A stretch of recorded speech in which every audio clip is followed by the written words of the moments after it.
welcome to another episode of Mick and the Fat Man, coming to you live from the Mick and the Fat Man studios, where we are talking life, music, and everything.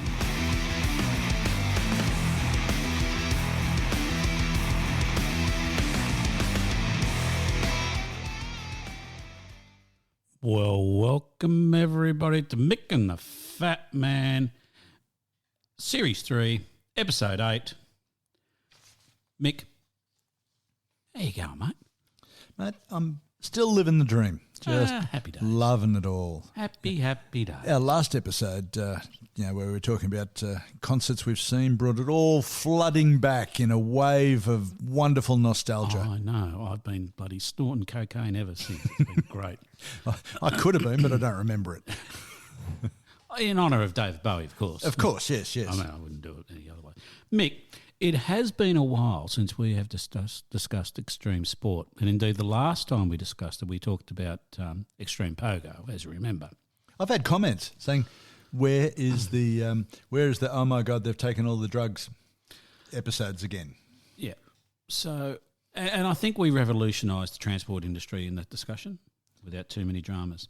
But look, people got to see what's coming. But as you know, so many of the extreme things we talk about defying gravity, pogo, flying up in the air, high jump, climbing this, climbing that. Well, I've cottoned onto something that embraces gravity, mate. Absolutely grabs it by the balls and just rides it over.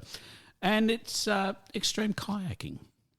Now you're talking. Extreme kayaking, mate, which basically means going over big waterfalls in a kayak. Yeah. So, there's people that have done the people are trying to do higher and higher waterfalls going over in a kayak. So I think the current record is a fellow by the name of Tyler Brad, who did the world record descent, and he kayaked over the Powellhouse Falls in Washington, and they are 57 metres or 189 feet high, and he's gone over in a kayak. He sustained some minor injuries, which include a sprained wrist, but he's gone over 6 waterfalls that are greater than 100 feet. So he's doing good, doing real good. But I'm thinking to myself, Mick, how fucking hard can it be? How hard can it be? I'm thinking a Mick and the Fat Man kayak, sponsored by Red Bull, of course. Or solo. Tandem kayak, the two of us in there, and we're just going to start going over waterfalls. But before we start going over waterfalls, I've got 5 tips on how to do it, mate. So this is straight off the Extreme Kayaking website. So they say, now, the first thing you've got to do before you go over a waterfall is you've got to study it. So you look at it. Yep, that's a waterfall. Yep, water's going over, it's dropping to the bottom. Yep, good. So you get all that done first. So you're studying the thing so you know where the water's going. You know it gets to the edge and then it goes over the edge and gets to the bottom. Now then after we've done all our studying, we then work out our approach. So I'm thinking you and me, Mick, we're looking at that waterfall and you're going, I think we should go to the left. I'm thinking, yeah, the left, but the right, what about the right? Maybe straight down the guts, and we have we basically have a discussion. We work out our approach about how we're going to do it, what speed we're going to go at, how we're going to cope with the fall, and who's going to lean back, who's going to lean forward. And you can't go too fast and you can't go too slow. So that's the next big important thing. Now, the next thing we're going to do, we leave off. We stop talking about waterfalls. We go and have a good stroke. So I don't know why you're having a stroke, but it seemed a bit odd to be in the middle. So point 1, study it.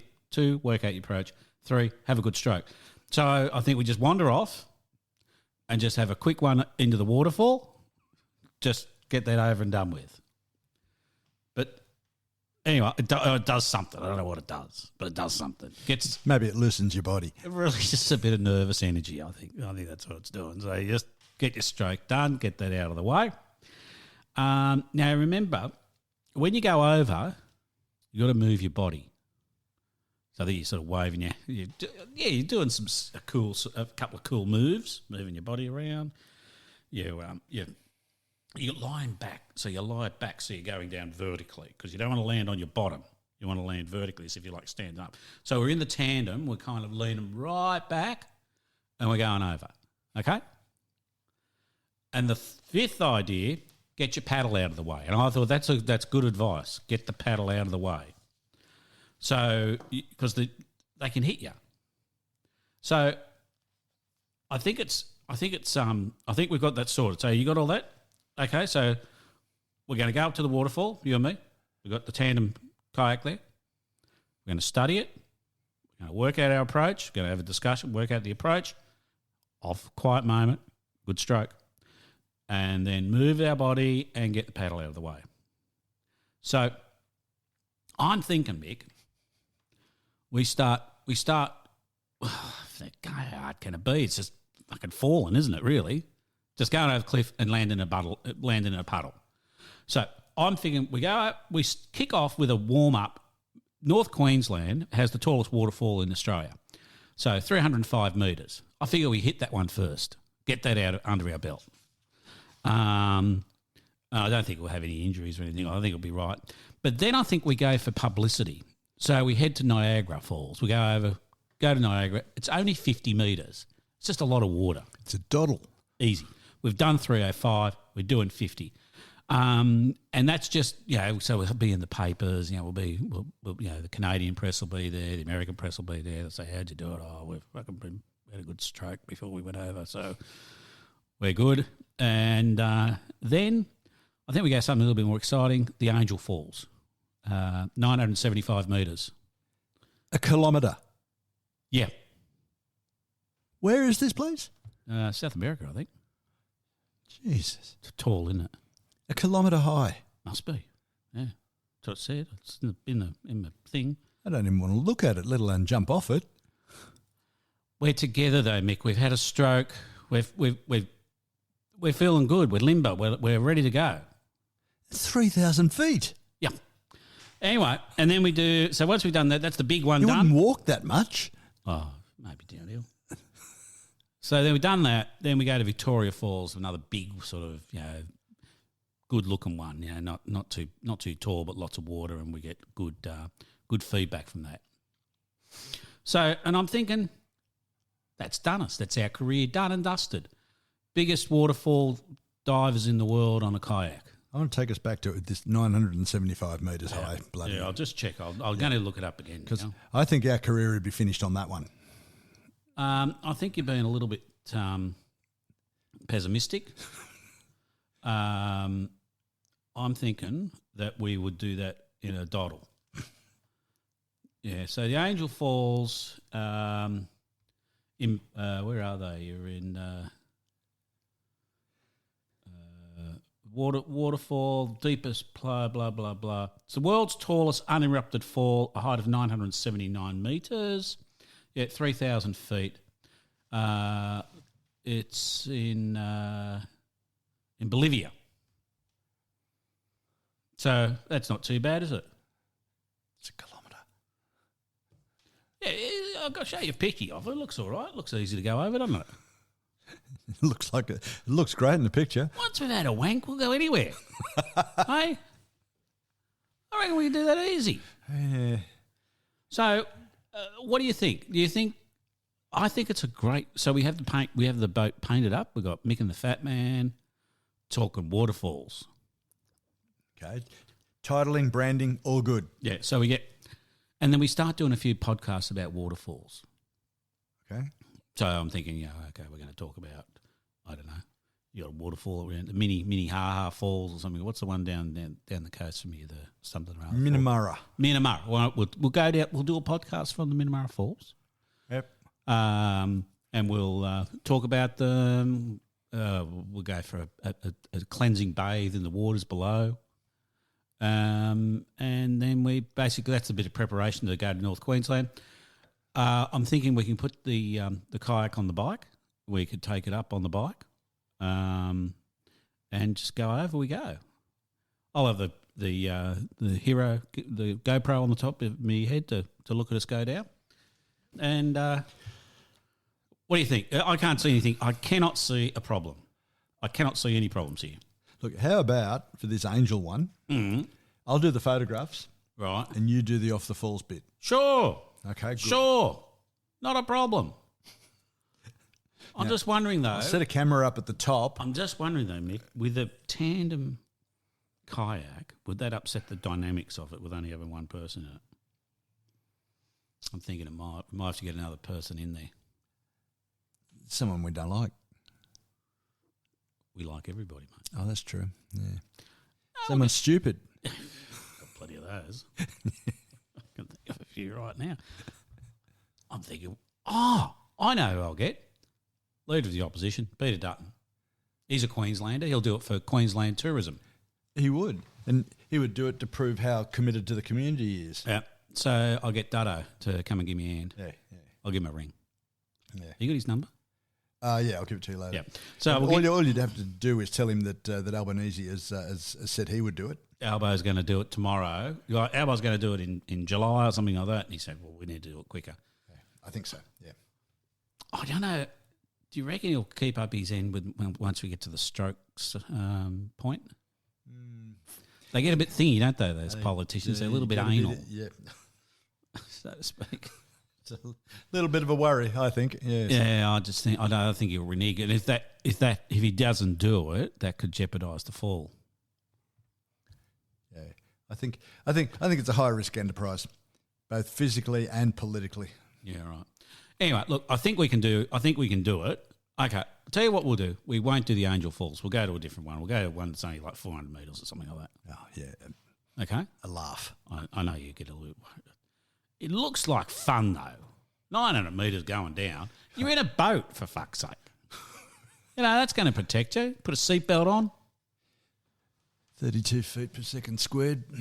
Gee, you'd have a go. You'd be going down the bottom, wouldn't you? Wouldn't you be moving? Wouldn't you be moving? Yeah. So if you start at zero, God knows what speed you'd be doing. Take the first greater engineering mean. The first second you do 32 feet. Yep.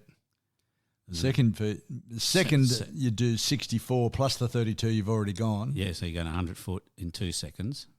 You'd be moving. You'd be down there in no time. Wouldn't you? It'd be a laugh. Be a doddle. Laugh. So the only thing I'm looking at, it doesn't look like there's a lot of water at the bottom. We might have to put something down there to catch us. Yeah. A little one of those Clark rubber pools. Oh, yeah, that's a good idea. Yeah, a little wader. Yeah, I think so. Yeah. Just to augment the amount of water that's there. It'll fill up from the waterfall over a period of a couple of minutes, so we've got a bit of time. Yeah, I'd say so, yeah. Once we've had our stroke, it's easy. We're going over. Yeah.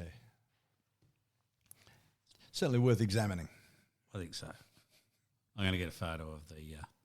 what I'll do, I'll send you a couple of links to a few websites where we can get a kayak. Good. We'll get the branding done, and then we'll just go down and do a few paddles around in the ocean for a couple of days, and then we're just letting gravity take its course. Sounds easy, doesn't it? It is. Laughing. Easy. Laughing. Easy as pie. I have no idea why more people aren't doing it. I've got some ideas, but perhaps we could talk about that after you do it. Well, you and I are doing the first one together. Okay. As we said. Anyway, time to move on. 1001 albums you must hear before you die, Mick. And in fact, we may play this one just before we go over. No, we could play one track off the Sex Pistols album and still only get half of that. So, well, this can be our warm up piece. So I'll have that blaring. All right. Yes. While we're having a stroke. And Mick, it's I've gone to page 299. Mike Oldfield, Tubular Bells, 1973. What a great selection. Produced by... Is there anyone in the world who hasn't heard this album? Probably plenty nowadays. Simon Hayworth, Tom Newman and Mike Oldfield produced it. The artwork was Trevor Key. And it is 48 minutes, 56 seconds. It's a long album. One of the two tracks. Part 1 is the first track and part 2 is the second track. The album went to number 1 in 1974 and stayed in the charts for 54 weeks. Wow. Now, interestingly, Mike's got 11 albums in the Australian charts. No, I don't think I've heard all 11 of Mike's albums. I can guarantee I haven't heard 11 of Mike's albums. Which is interesting because this was the first album for Virgin Records. It was, yes. And had the best cover, the best middle bit. What's the middle bit called? The label in the middle of the record. Label, yeah. Had that vertigo sort of thing going around, remember? And you're sort of looking at it, whoa, you have epileptic fit, you fall down, you don't hear the rest of it. That's why it's probably successful. So anyway, views on Tubular Bells. Sir. My views on Tubular Bells, it's a bloody terrific album. I really do think it is. So much. It's billed as all played by Mike Oldfield, but in your expert detective mode, you managed to find a couple of points where a couple of minor bits were put on by other artists. Well, the thing I was interested in, when you go and have a look at the cover, there is no other artists credited on it. Correct. So I'm thinking, and I always thought he played every instrument, but in fact he didn't play every instrument, he played most instruments. Yeah. But anyway, there's a few people who played things, like I don't know what they played now, something weird. But he played all the guitars, all the keyboards, most things he played. Yep. And he was a tender young age of, how old was he when he did this? Something like 19. 19, yeah. So still very young. And somehow, God knows how, convinced what was the guy? Oldfield. Branson. Branson. He convinced Oldfield to play it. He convinced Branson to let him record it. Yes. So, and I think that was a big gamble by Richard Branson. Absolutely. And look, Richard Branson now is a well-known, getting on entrepreneur who's made a lot of money over the years with stunts. Yeah. And this is exactly the type of thing that he started early, and he's become known for. An album, super long, just one track, both sides. Listen to it, please. Yeah. And became a worldwide hit. So he just he's got a gift, hasn't he? He just said, "Oh yeah, I'm going to start this record label," and this guy walks in and says, "Can I record this?" And he goes, "Okay." Right. We'll give it. What'll the cover look like? We'll just make shitloads of money out of it. Just insane. Yeah. Just insane. It's great playing by Mike Oldfield on the album. Notwithstanding that a couple of little bits might have had a couple of guests, but overall it's still Mike Oldfield playing all of this stuff. There's no individual virtuoso playing. He's not a Jeff Beck, a Jimmy Page, Paul McCartney even, but he's really very competent, and the way he's put it all together is extremely good. Some energetic bits, some quiet pastoral bits, some bits that resemble music that you know, and some other unusual bits that sound like Neanderthals. Which side 2, part 2 as it's called, does feature a Neanderthal. A man going, whoa, bro. I don't think it's a real Neanderthal. Oh, really? Yeah. Oh. All right, whatever it is. Sounds a bit like a dog, actually. Yeah. But I think that goes on a bit long. What do you think?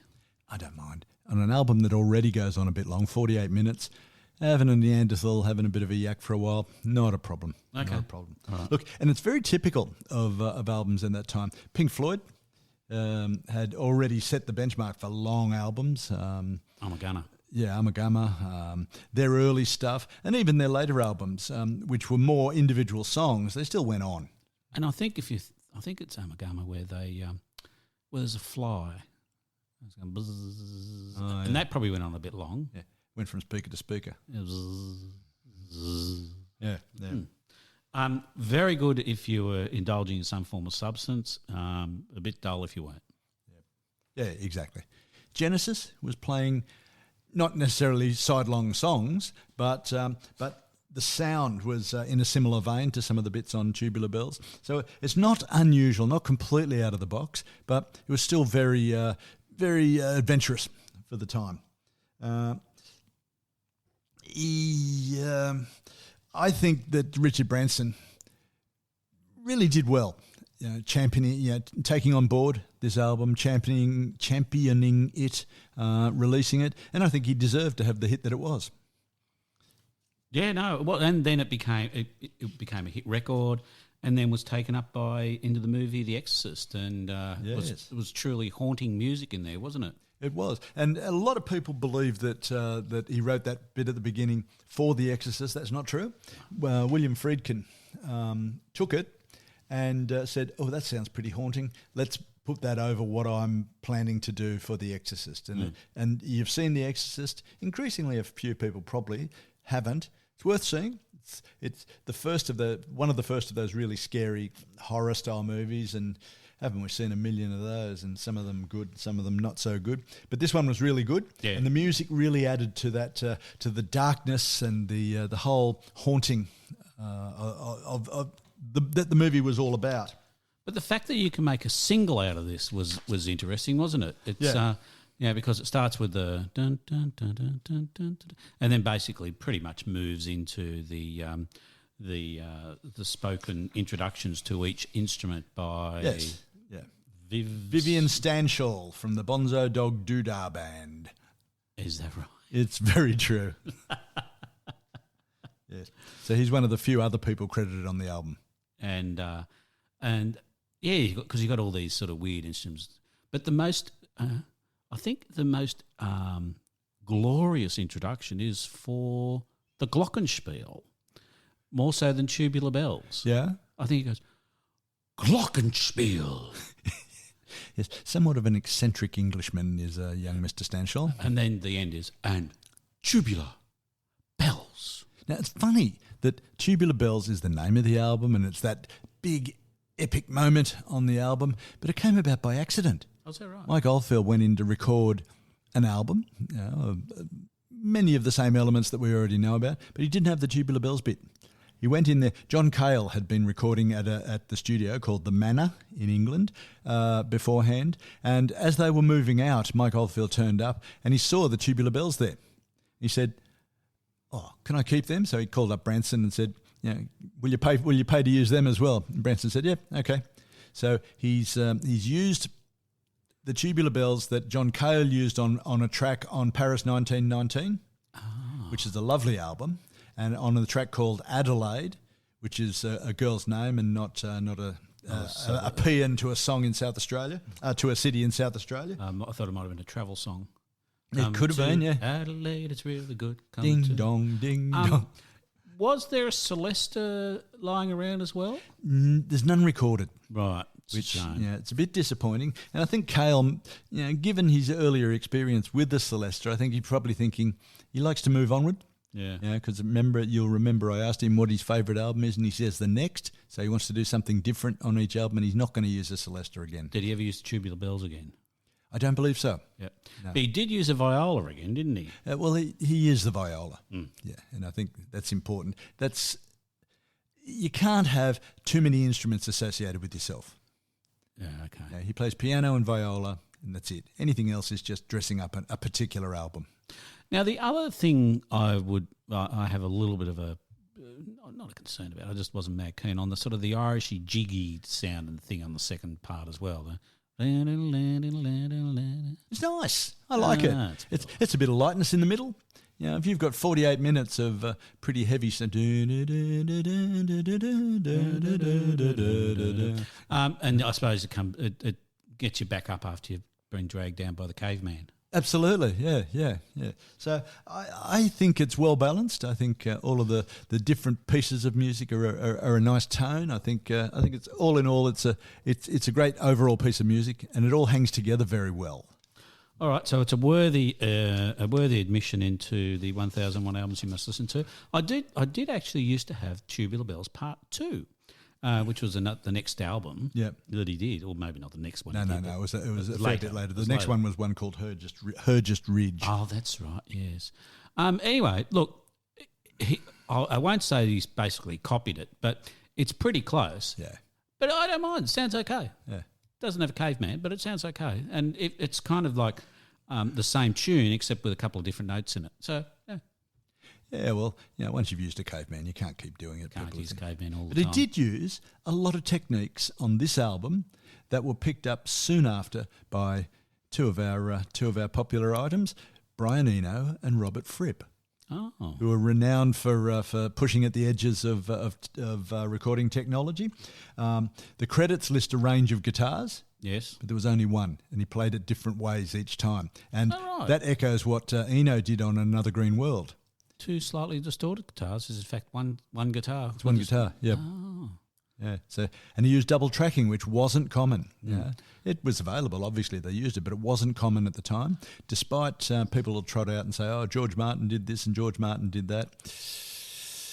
Yeah, I don't know that he used the technology of the studio as much as some of the sounds available to the band at the time. But that's a whole different argument that I don't want to buy in, because I'm happy to accede to someone else's better knowledge on that one. Jesus but Christ. half speed recording. Yes. Overdubs like crazy. Yep. Yeah, something like 200 overdubs on this album. So he's recorded things and then put things over the top of them. So it really is a very good sound exercise. And the vinyl, it was only available in vinyl. There wasn't a download, there wasn't a CD, there wasn't any of that stuff. It was all on vinyl, and it had to be heavier than a standard album because of the sonic range of stuff that he was doing on it. Oh, okay. Which I found interesting. Sold a lot. It was successful. Sold 2.5 million in the UK alone. 15 million around the world. It's a lot of albums. I listened to it the other day, and it hasn't travelled that. The version I had, it was JPEG. Didn't sound that great, to be honest, quality wise. If you really need to go and get a lossless type version of it, but it's a bit. Yeah, with something like that, sound quality is really important. Yeah. It is. And I can imagine there's been lots of albums thrown away because, it sounds a bit crackly. That's right. It got reviewed badly. Did it? Yeah, or patchily. Some people said it was nice, but some influential reviewers, Robert Christgau, John Landau. John Landau is the person who is attributed the quote, I've seen the face of rock and roll, and its name is Bruce Springsteen. Oh, that's smart. Yeah, so they both labelled this album as soundtrack music, or your favourite, background music. I like background music. I don't think it's good background music. I think it's more for a listen. I think it's a listen album. It keeps jabbing you. Yeah. So I don't think it's a good background music. No, neither do I. No, because I listened to it. Oh, you listened to it too, did you? Yeah. Good on you. Yes. Good on you. All right. Well, thank you, Mr. Oldfield. Thank you, Mr. Branson, for being insightful in recording it, paying for it to be recorded. Mike Oldfield's still alive. I think he is, isn't he? I believe he is. Then look, at that time, it just shows the whole collegiate attitude of music. Oldfield started hanging around with that whole British art school group: Eno, Fripp, John Cale, and in fact, Mike Oldfield appeared on the album June 174, which was a live album with John Cale and Brian Eno. Oh yes. Oh, was he on there? Was he? Yes, hidden away in the back. What did he play? Two slightly distorted guitars. And Tubular Bells. No bells. Oh, I thought he might have played everything. No, just two guitars and Brian Eno. Fascinating. All right, well, thank you, as I said. Time to move on. All right, Mick, I can see it rattling around and it's bouncing pretty damn high. The Globite school bag looks like it's got something very exciting in it this week. What is on the inside, sir? Well, this week's bundle inside the Globite school bag is a gentleman known as Ed Kuepper. Ed Kuepper. Ed Kuepper, late of the Saints, Yep. Laughing Clowns, and an illustrious solo career. Still playing too, I think. He is indeed, yes. An amazing songwriter, a generator of songs. Not just a songwriter, player too. His guitar style is by itself. I love his guitar style, whether it's playing fast or playing slow. He is very distinctive. You hear something and you know it's Ed Kuepper. Tell me everything I ever wanted to know about Ed Kuepper. Okay. This episode has already generated interest. I was talking to a friend of mine, Gareth, an old colleague from work, and told him we were doing an episode about Ed. And he goes, oh, yeah, great. Can't wait to hear that one. He then launched into telling me how he'd used to love Ed Kuepper and hadn't heard anything of him for a while. And he then launched into how he saw him at Headlands Hotel at Ostermere in Sydney. Oh, is that right? And he said, I saw him on a Sunday afternoon out there on the lawn at Ostermere. And funnily enough, this was a show I already had in my notes. I saw that show before I knew Gareth. Is that right? Yeah. So we were both there, and it was pretty much Ed playing guitar through a single amp. Oh, really? Yeah. Man, Headlands bloke's got to eat. Yeah, that's exactly right. Yeah. It was a very informal run-through of his stuff on the lawn on a Sunday afternoon. Would have been great. It was terrific, yeah. It just burned into my mind. And it's funny, how people keep coming up in your life through music, like Peter that I told you about, who was at the Rose Tattoo show at Canterbury Leagues Club. Interestingly, saying that you're going to do Ed Kuepper and someone responding that they knew who Ed Kuepper was is pretty interesting, because realistically, I can't imagine there's a lot of people out there that really know who Ed Kuepper is. I'd say you're right. Anymore. Yep. I mean, he was at all, I would say. Yep. At all. Yeah, just run with at all. Yeah, he's always appealed to the, I don't want to sound wanky, but the more cognoscenti fringe of Australian music. It's more than likely that if you're listening to Sherbet, you're not listening to Ed Kuepper. Absolutely. Yeah, absolutely.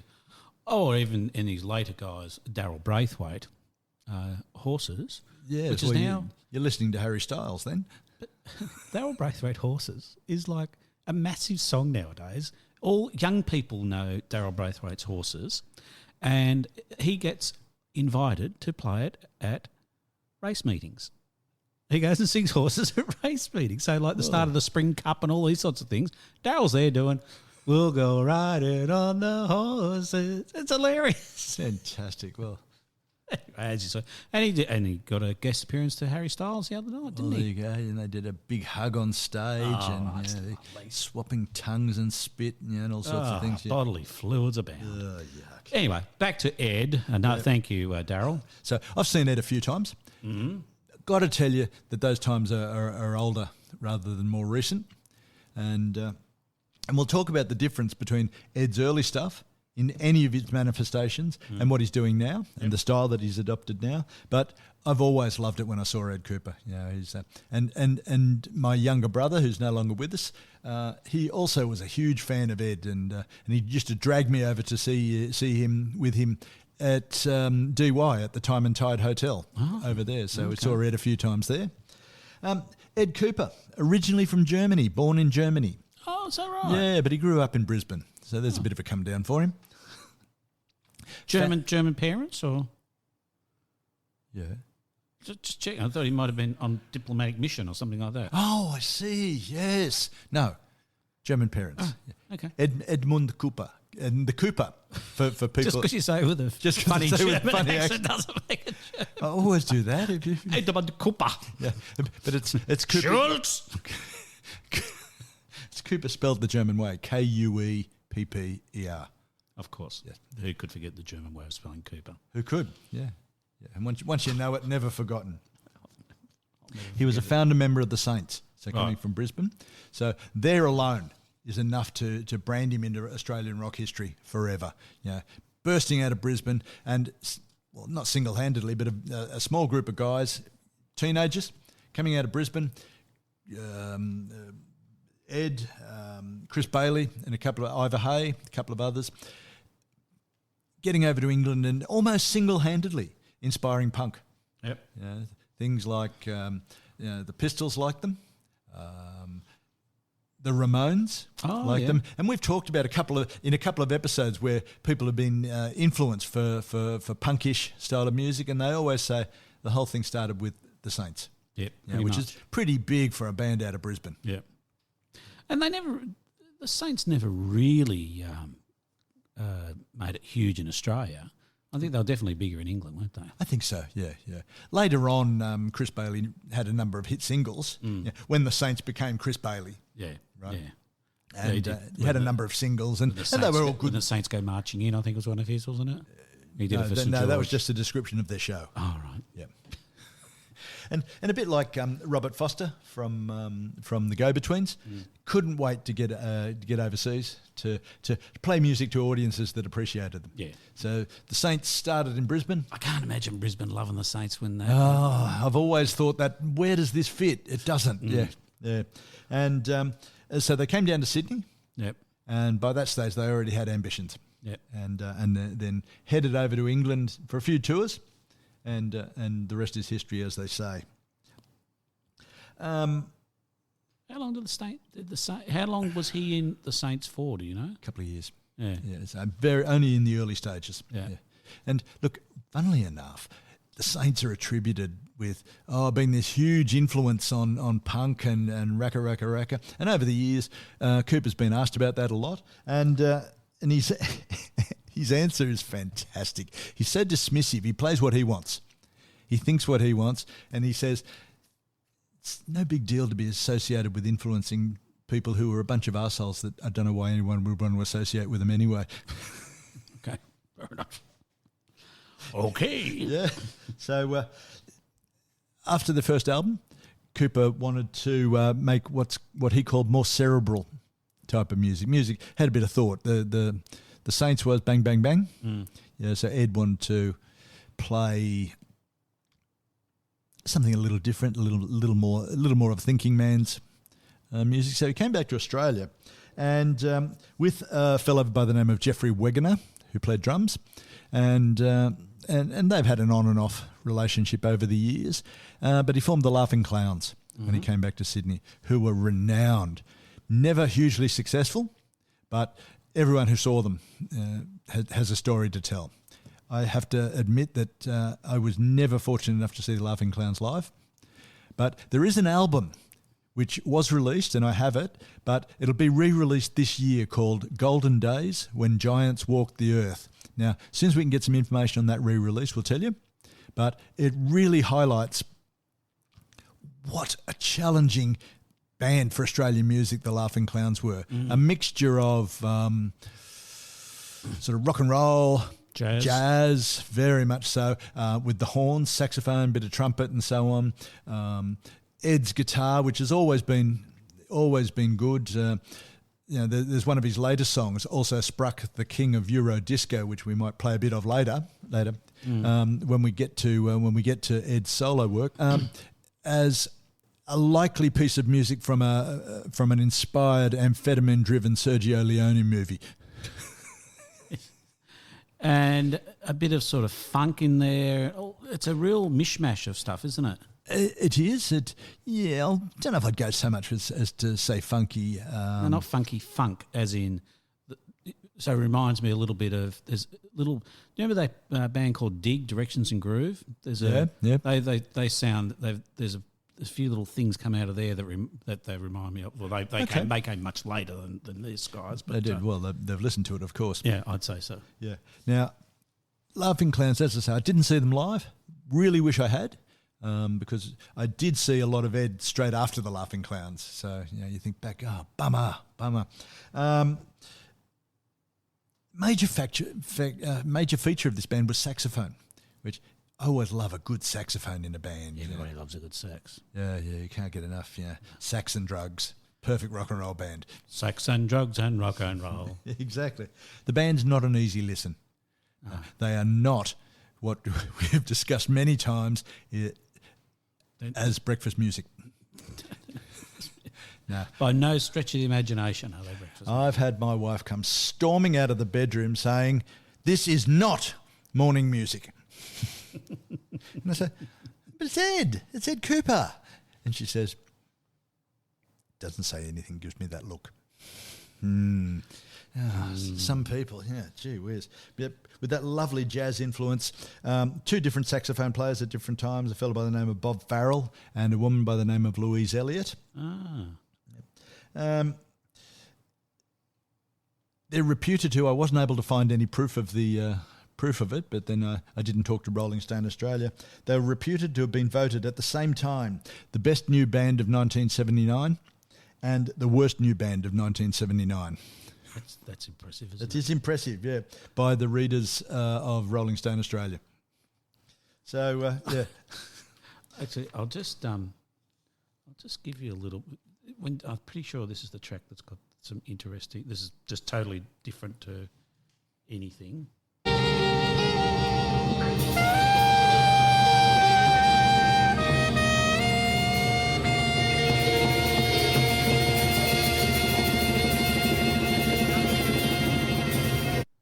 But I think interesting, that is an example. That sax is quite edgy. Is to right. say the least. And I think that shows the kind of, people are digging this, but it's pretty sort of out there jazz sort of sax. It's full on, and it was never going to get played on 2SM. No. Which was the inverted commas music station at the time. And essentially that track is just all sax. Yeah. With a little bit of guitar and a little bit of piano playing around in it. Yeah. There's lots of other songs. And look, when they re-release the album, we'll tell you, and we'd advise you to take a listen to it on your streaming service, because there's some other songs that use sax, not quite as confrontationally as that, but still really strong. There's I Just Don't Know What I Want, which is regular punctuations between the verse and the chorus of saxophone, and often at the end of each line. Things like Eternally Yours, which is it's discordant sax played in a minor key, so it gets that worrying sort of sound. I've got a bit of it here. Got a bit of it here? Excellent.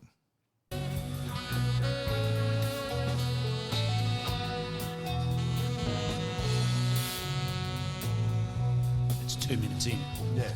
Yeah, okay. That's what happens live. Yeah. All right, fine. So, and you can hear the version, it's live, so the sound a bit, but you can hear that solid drums underneath it, and it's not Ian Pace style. No. Yeah, it's not Deep Purple by any stretch of the imagination. No. But that sax really defines the song, and it creates this overhang of expectation. It's really, really good, and I think that's one of the wankiest I've got in describing a piece of music. But it really is very, very good.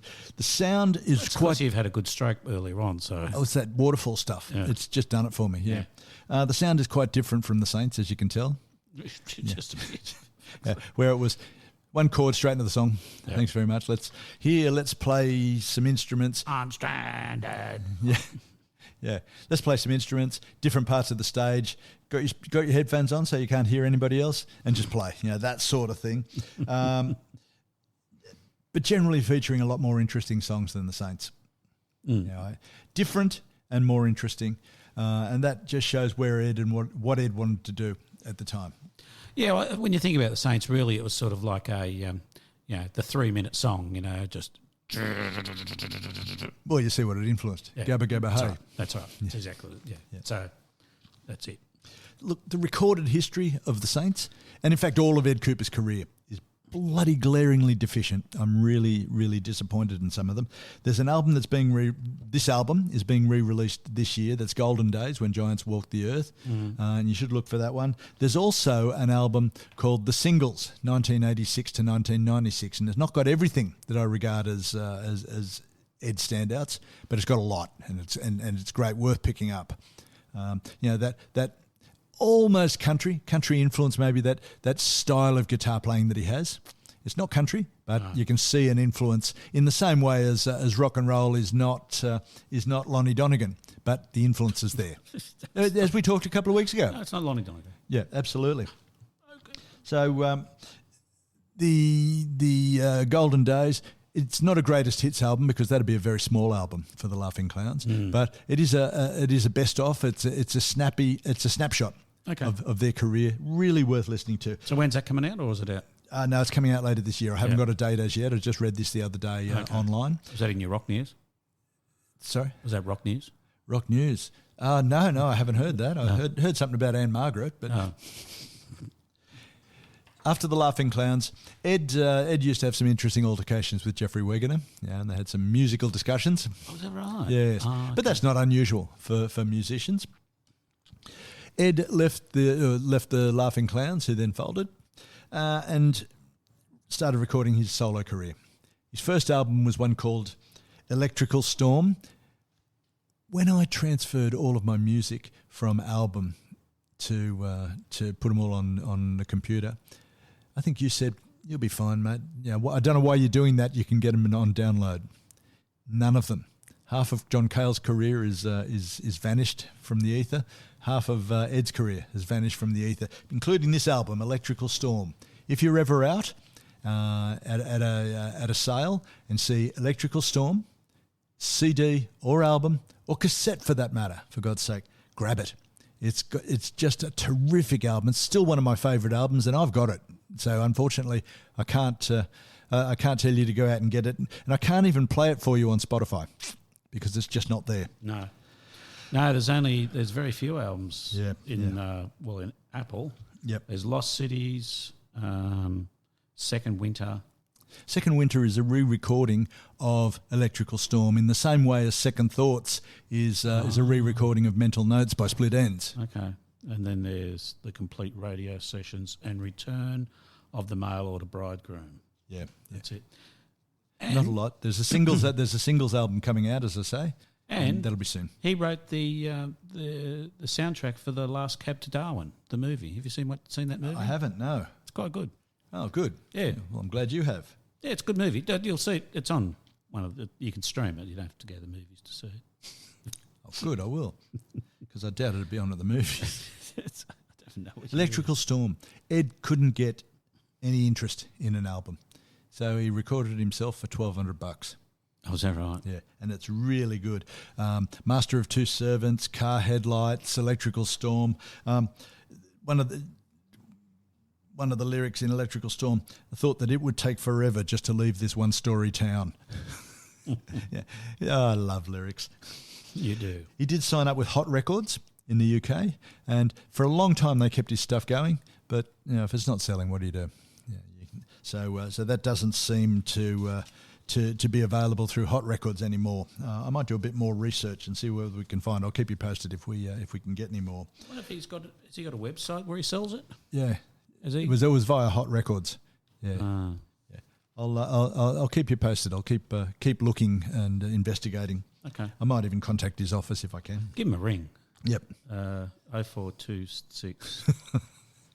Yeah, right. Second album, it's called The Rooms of the Magnificent, in 1986, and there was a single on it, which was called Also Spruck, the King of Euro Disco, which is very interesting. Okay, let's have a listen.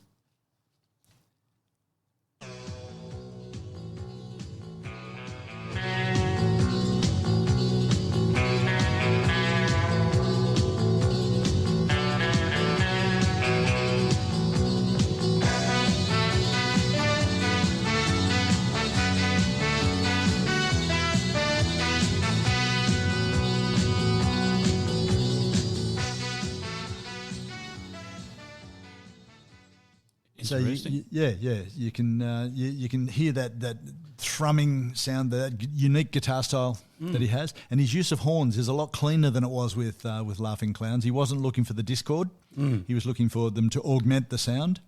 The film clip itself, which is on YouTube, it's available. Actually looks like a Sergio Leone film. So you can see that there. This song used to get saturation airplay on a radio program on Double J called the Morning After Breakfast Show, which later became Club Veg. Oh, Club Veg, yes. And so they used to play this every week. Ray Davies? Vic Davies and Malcolm Lees. Malcolm Lees. Yes, yeah. And that was great. That was great. They were great. Yep, exactly. And you look at the film clip, and this is 85. What's that? That's coming up to 40 years ago. Ed looks so young. He does look young. He's very young. He looks very young. And of course you can tell the link. Yeah, there's a bit of horns, a nod to horns on Saints, Laughing Clowns, horns, discord, anything that could play against each other. That's what you got. Yep. And this one you can see he's moulded it into an Ed Kuepper style. Yep. And the horns on it, lots of horns on all of his albums, and they're great, they're really good. He formed a band then called The Yard Goes On Forever, and recorded an album called Everybody's Got To, which is much the same sort of style, that established approach: guitar, piano, drums, and a bit of horns. Yep. Whether it's trumpet or sax, it really doesn't matter. 1991, he released an album called Honey Steals Gold, which is still available. It should still be available. Not there? I couldn't see it. If we can find it, we'll put the link to it onto the show notes. He's got Ed Kuepper singles 86 to 96. Excellent. That's on his website though. Oh right, okay. Well, that's what we want. Yep. Order now. Yep. It's lunacy. Yeah. The highway to hell. Well, I'll talk about Highway to Hell in a moment. Yeah. Okay, so that you can buy that. Oh, it's out on May the 28th. Yeah, excellent. There you go. Yeah, good. Sad. I just checked on Spotify. Honey Steals Gold. The song is available, which is a good song, great song, but not the album. And the album's got some terrific music on it. King of Vice, which has got a lovely piano introduction leading into drum and bass, working back to a simple motif. An extended introduction that's really worth listening to. So if it does crop up anywhere, have a listen, and we'll try and help you with that one. His restrained singing makes it a part of a song and less prominent than much of his work. And then an outro, of course, which is slowing piano over a lovely drum beat. You like that? The Way I Made You Feel. Best intro song, best opening line of any song I've ever heard. Started when I was cleaning dishes and the phone rang in the hall. Started when I was cleaning dishes and the phone rang in the hall. If you can find it, you'll know you've heard it before. It's just a wonderful thing. Black Ticket Day, much the same sort of thing. All Music, there's a website called All Music online, and a journalist working there by the name of Roch Parisian had this to say about this album, and I'll read this. Even at his most gorgeously melodic, there's always a dark, mournful tinge to Cooper's work. His ability to combine beauty with sadness and basic pop structures with extended improvisation can be mesmerising. That's so bloody true about Ed Kuepper.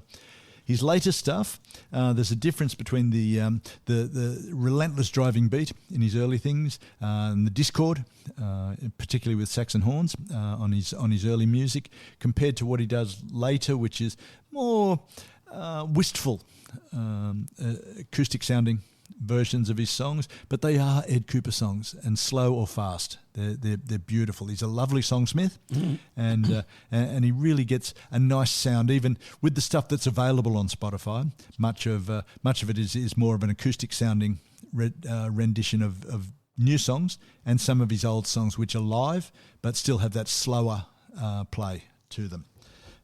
Highway to Hell. You mentioned Highway to Hell. AC/DC. Logical connection with a fellow doing acoustic sounding Western music. He does the most amazing version, the most amazing cover of Highway to Hell you've ever heard. It is. Eh? It is very good. And it was on an AC/DC tribute album, of all things, called Fusebox. And he goes, I'm on a highway to hell, with that wonderful droll voice that he's got. That one you can find. On your streaming service. Have a listen to that, and we'll put that on the playlist as well. Yeah, no, it's good. Great song. In 1980, Cooper's bloody active, if nothing else. He forms bands, works with a lot of people, does a lot of collaboration. He formed a band called the Aints, because they ain't the Saints. The Saints. And I read one review of the band that was described as blistering guitar heavy music, the opposite of Ed's solo work at the time. Have you listened to it? The Aints, only a bit. I haven't listened to a lot of it. I haven't either. I've never listened to it. Didn't even know it existed until now you do. That's what this podcast's all about. To tell me about bands I don't know about. Bands you should listen to. Okay, all right, I'm listening. Yeah, I will. Promise. There's no bands you haven't listened to. There's only bands you haven't listened to yet. Oh my God. Jesus. Ed Kuepper's been a mainstay of Australian rock and roll for the last 40 plus years, since the 70s. He's part of a band that inspired punk rock, the Saints.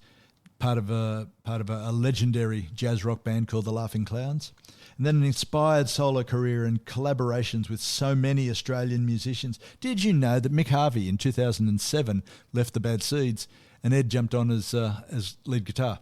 Really? Touring with the Bad Seeds. Really? Yeah. Huh.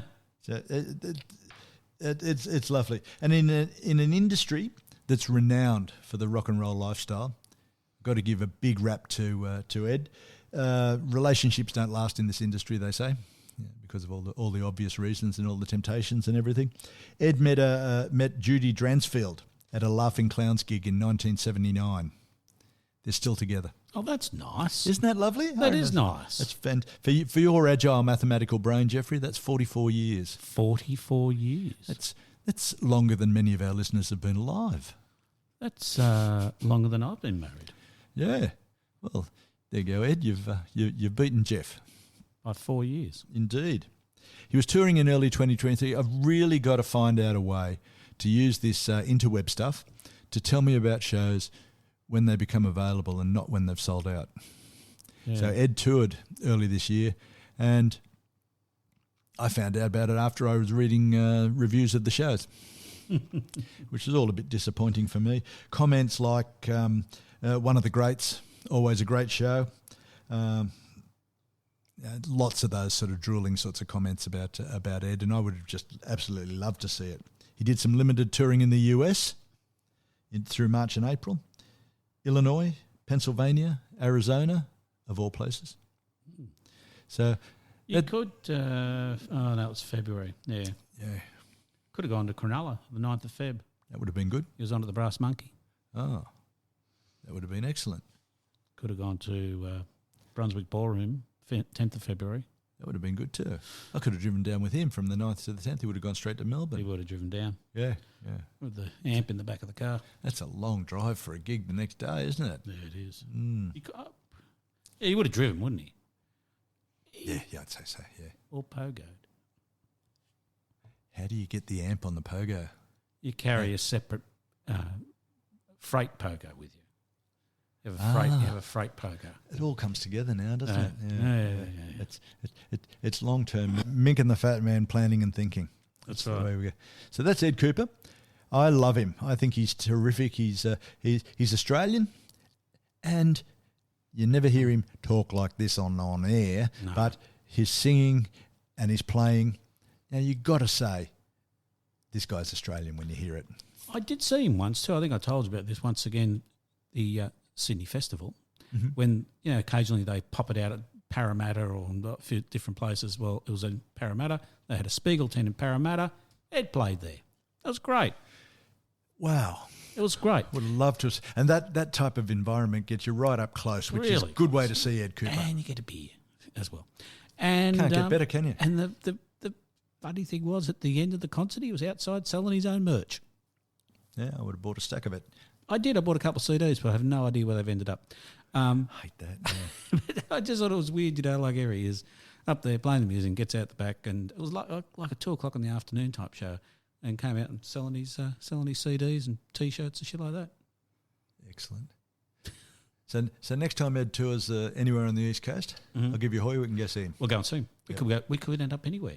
We could. What if he's on any cruises, doing any rock cruise? I'd love to go to a cruise with that'd be great. Rock music on. Yeah. That'd be good. Yeah, they'd have Barnsey. Yeah. You just got me evicted. You got Barnsey. You'd have Barnsey. Farnsey.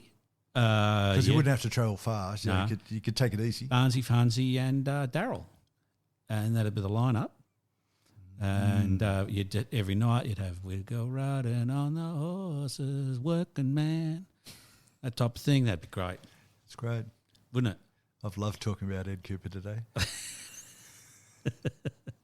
and we'll keep an eye out for Ed. We'll let you know when he's touring, and we'll go see him. We shall. That'll be great. I look forward to it. Is Chris Bailey still around? He died, remember? No. Yeah, you gave him a big eulogy on air. Oh, that's right. I did too. I forgot. Aren't you good? That's ages ago, though. Yeah. Yeah, never mind. Poor fella. He's not coming back. He might. Anyway, ladies and gentlemen, thank you very much. We look forward to seeing you again. Join us next time. That's Mick and the Fat Man, over and out.